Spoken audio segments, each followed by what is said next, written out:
Okay guys, welcome back once again. I'm going to be playing you a couple of videos concerning Nigerians who are living abroad. So as it is now, some people are not happy the way things went down with them, while some are also happy. But I believe that most Nigerians are not happy living abroad completely. But they don't have a choice because Nigeria is not improving. So that's one of the reasons why you see a lot of Nigerians abroad, and it looks as if they don't go home or they don't want to return back to their country. If the country becomes better, everybody would want to go home because there's no place like home.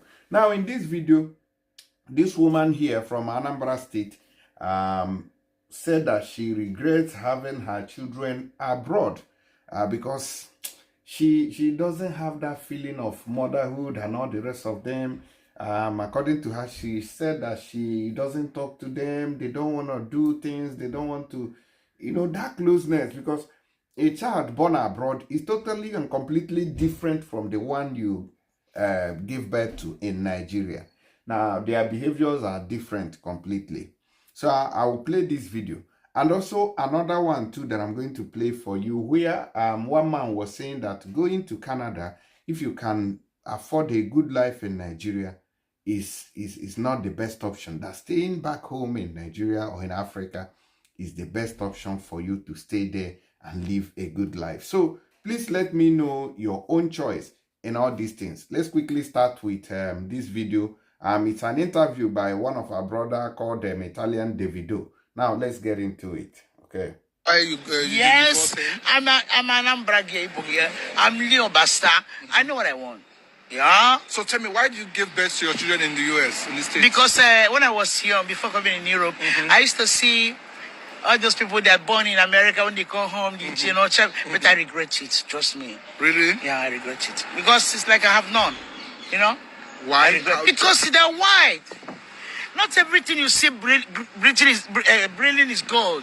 Not because you see the American children, they look plump, but it's just waste, They can't cook, they can't speak your language, they don't want to do this, they don't want to do that. You can't talk to them. It's like you waste all your time. It's something I regret. Do you understand me? But they are American citizens. They're living here with me. They're living in Italy. They're in Genova. One is a doctor. One is architecture. Then my son is back home with his 4 children, But it's like I don't have. But anyway, important everybody is good. But what I'm telling you is that if you can born your kids in Africa, give them a home training, good training up to 12 years before bring them in Europe, I approve that. But to born them in India, give them education-wise and everything, at the end you will be alone. That is my opinion. Yeah, I have so, 3. like, you feel like you are alone now? Not like I feel like I am alone. I'm very lucky that I'm married. But, I'm not having that effect of mothering this thing with my children. It's like I'm having friends around. When they like, they care. When they don't like, something like that. You understand me? Yeah. So you see, like, having kids abroad is kind of like waste of money? It's a scam. Really? Yeah. They better born their kids in Africa. Then they can bring him here if you want. If you born him here, take him home. If you born here, after immediately 3 years, take him home. To spend up to 10 years. When he's 3 years, take him home, after up to 10 years, then you bring him back. So that he will get addicted to our culture and our tradition. And see other children know what is respect. Because children of this age, they don't know what is respect. They don't know the difference between mother, father, and friends. They can talk to the mother, father anyhow. They don't give a why? Because the education, the Western world here has turned everything upside down. So if you want to give your children a European document, that's cool. But arrange them. You born him here or her here, take him home. After 3 years here, take him home. When he's 10 years, bring him back. Then he has conscience. He knows the different. So you see the poor ones, then when he come here, the advantage of what he has, he will get regards. You will not lose the value of things. So does it mean that Africa have that more standard education or have that good No, upbringing? because, Africa, we grow up alone with other children because we live in neighboring homes. No matter anything, children mix up, they grow up together. In Europe, they close in apartment. From apartment to school, all these things. Most of them is a kind of way of sfogo. It kind of just kind of like isolating the child. It makes them bring out this attitude because they are not free, just like animal. Dog. When you buy dog need to run. When you don't give him chance to run every day, you become aggressive. So children are like that. When they don't have the opportunity, just the way we live in Africa, we went to swim, we went to run, we fight, we do this. At the end of the day, you are tired, you sleep. You understand me? Here, there's not that opportunity. So they have their system here, from apartment to school, from school maybe second school, from the second school, I mean to say, University.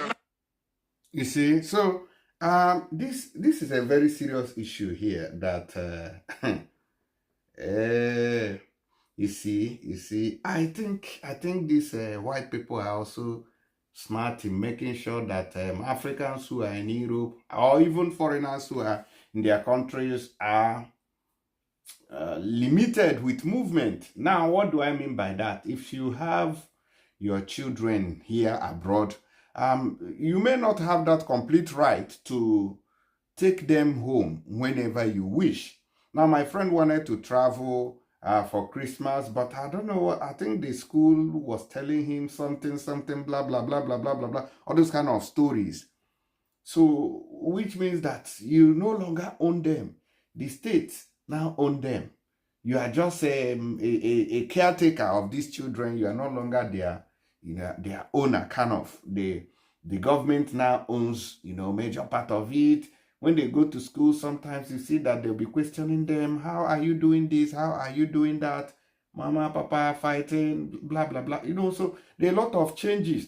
And also, if you take them out, maybe like the woman said, after 3 years, you take them home and keep them there till like 10 years for them to understand your culture, your religion, your traditions and everything.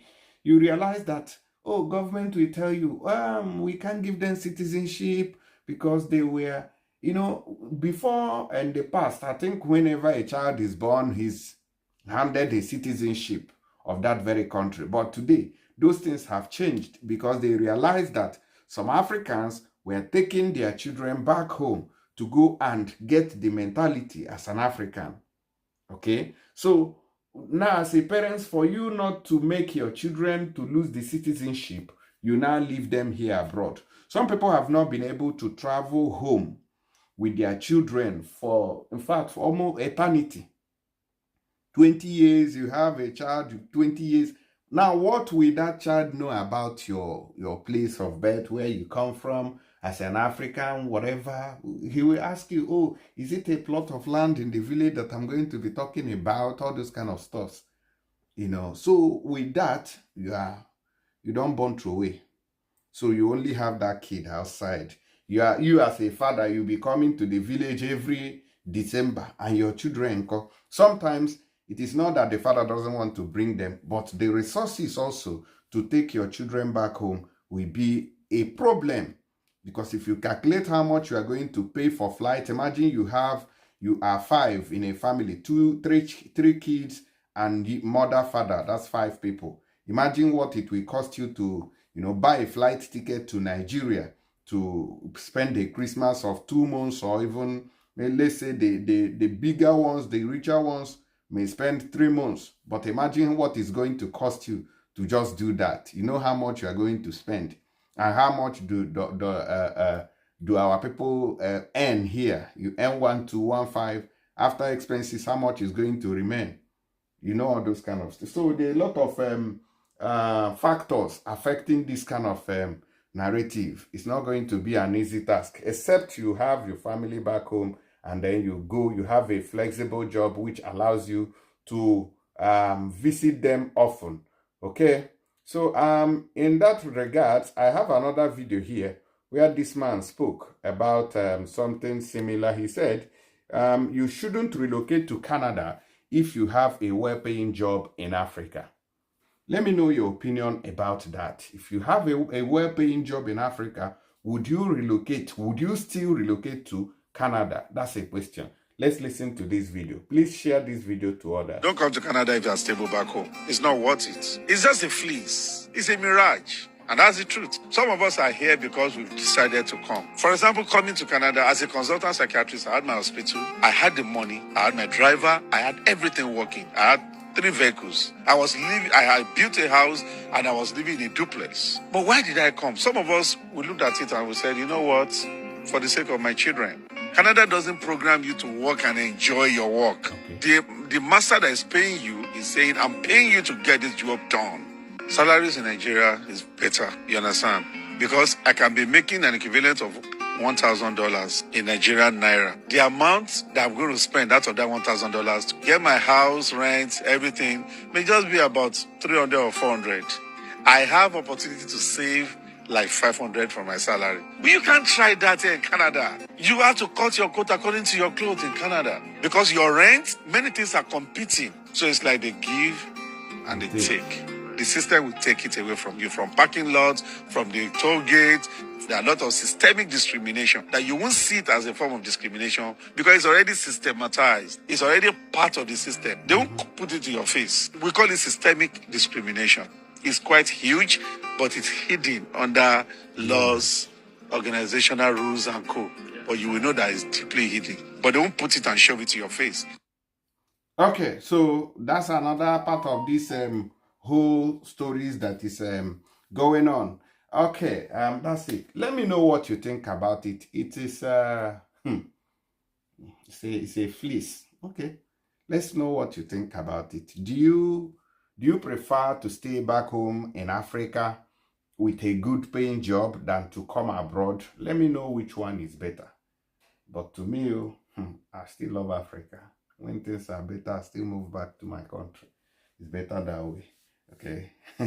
Abroad, no be your mate. You just keep spending money. For example, in Europe, after cold, you enter heat. And these two weathers are not compatible with the human body. Now is the cold season. You have to you must use heater for you not to freeze to death. After this cold, that is, you are using heater. That's another money. That money is different. After using heater, now you go back to AC because the fan cannot even control the heat that will come after the cold period. You go back to AC. That is air condition.